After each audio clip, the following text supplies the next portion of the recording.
Television హిస్టరీలోనే one of the greatest character arc ఎవరిది అంటే ఆన్సర్ ఒకటే, స్ట్రేంజర్ థింగ్స్లో స్టీవ్ హ్యారింగ్టన్ది. సీజన్ 1లో రైటర్స్ వీడిని ఒక టిపికల్ 80s బుల్లీగా రాశారు.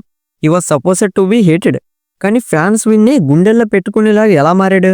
గ్రేట్నెస్ స్టార్ట్ అయ్యింది అతను కింగ్ స్టీవ్ అనే టైటిల్ని కోల్పోయినప్పుడు. నాన్సీ వెళ్ళిపోయింది, పాపులారిటీ కూడా పోయింది, ఎవరైనా అయితే డిప్రెషన్లోకి వెళ్తారు.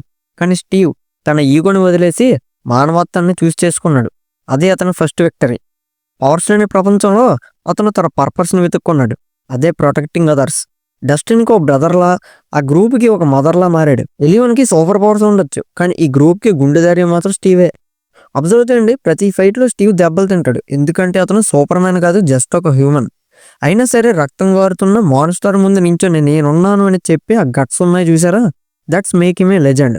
ఈ lost the gold but he own the world, అందుకే we obsessed with him. Long live king Steve. Steve army attendance వేసుకోండి, లైక్ అండ్ సబ్స్క్రైబ్ కూడా కొట్టేనా.